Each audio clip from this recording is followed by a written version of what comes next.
Assalamualaikum warahmatullahi wabarakatuh. Perkenalkan, nama saya Ade Farhan.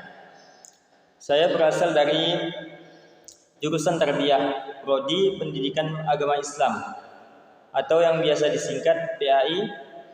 Pada kesempatan kali ini, saya akan mempresentasikan konten tentang penulisan ilmiah. Tugas video ini saya buat untuk memenuhi tugas mata kuliah metode penulisan ilmiah yang diampuh oleh Ibu Jauharatus Sa'diyah S. PSII MSI. Baiklah, langsung saja kita masuk ke materi saya.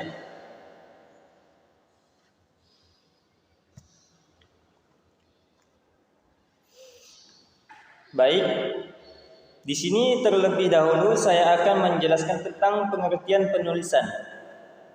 Penulisan adalah penyusunan naskah buku melalui bahasa tulisan atau bahasa gambar.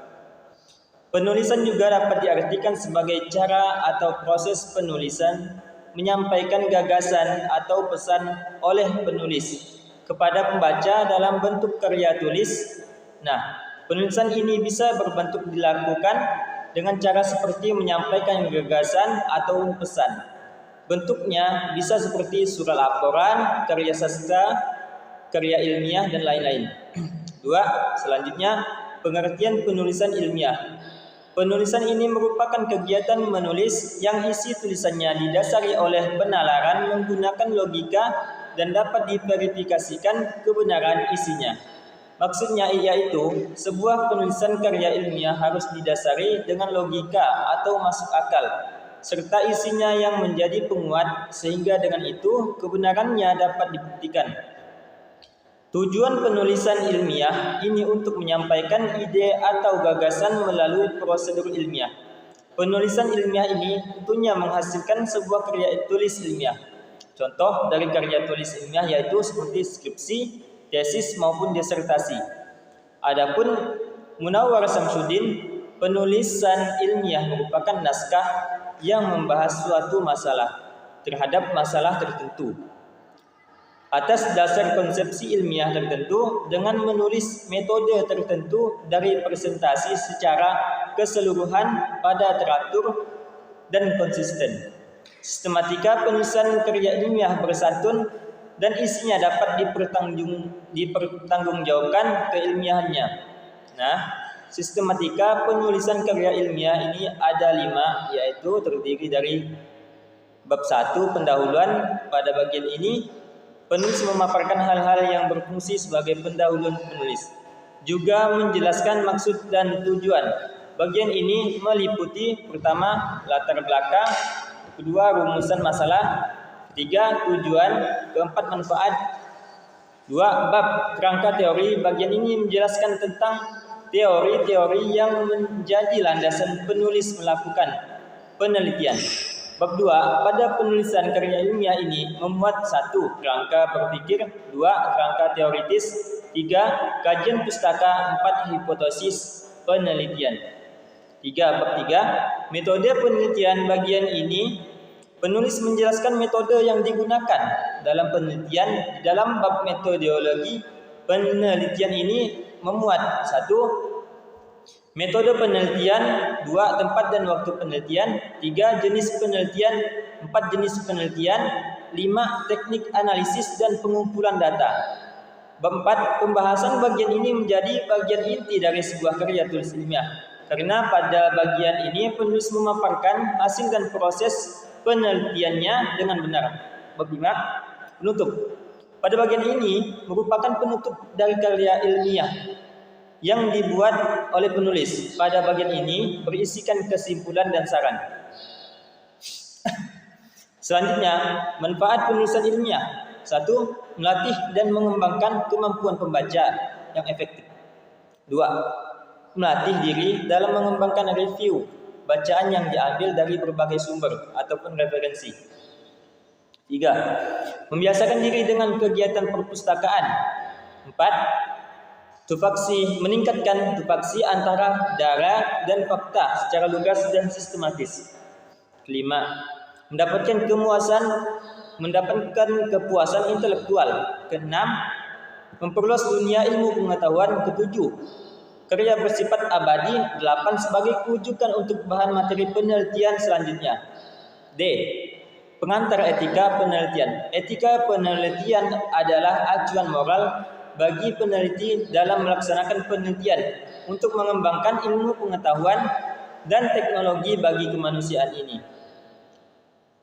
Ini menjadi bentuk pengabdian dan tanggung jawab sosial dan ketakwaan kepada Tuhan Yang Maha Esa. 1. Etika penelitian ini berkaitan dengan beberapa norma, yaitu A. Norma sopan santun. Norma ini memperlihatkan koreksi dan kebiasaan dalam keadaan tatanan di masyarakat. 2. Norma hukum. Norma hukum ini mengenai pengenaan sanksi ketika terjadi pelanggaran. 3. Normal ini meliputi etikat dan kesadaran yang baik dan jujur dalam penelitian. 2. Tujuan etika. A. Pengatur perbuatan manusia, apa yang boleh dan apa yang tidak boleh. B. Membentengi manusia dari upaya disiplin aturan yang berlaku. C. Memotivasi manusia untuk melakukan perbuatan yang benar dan menghindari dari perbuatan yang salah. D. Menumbuhkan kesadaran kepada manusia akan makna perbuatannya dan konsekuensinya akibat dari apa yang telah diperbuatnya. Kode etik dalam penelitian. Kode yang pertama, peneliti membuktikan diri pada pencarian kebenaran ilmiah untuk memajukan ilmu pengetahuan, menemukan teknologi, dan menghasilkan inovasi bagi peningkatan peradaban dan kesejahteraan manusia. Kode kedua, peneliti melakukan kegiatannya dalam cakupan dan batasan yang diperkenankan oleh hukum yang berlaku, bertindak dengan mendahulukan kepentingan dan keselamatan semua pihak yang terkait dengan penelitiannya, berlandaskan tujuan mulia berupa penegakan hak-hak asasi manusia dengan kebebasan-kebebasan mendasarnya. Kode ketiga, peneliti mengelola sumber daya keilmuan dengan penuh rasa tanggung jawab, terutama dalam pemanfaatannya dan mensyukuri nikmat anugerah tersedianya sumber daya keilmuan baginya. Pencarian referensi yang tepat.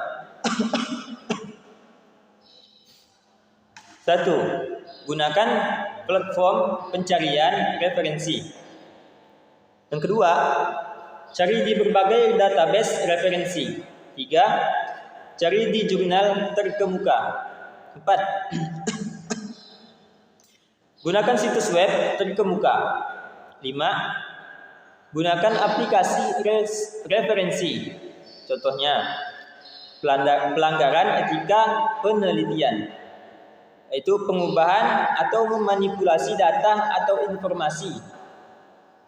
Ini penyalahgunaan data atau informasi, pengakuan penggunaan data dan atau informasi tanpa izin, publikasi hasil penelitian penugasan tanpa izin, tidak merahasiakan sumber data yang semestinya dirahasiakan, tidak menghormati responden, dan tidak menyusun laporan hasil penelitian.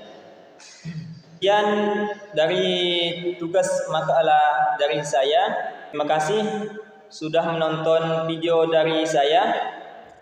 Kurang dan lebih mohon maaf. Assalamualaikum warahmatullahi wabarakatuh.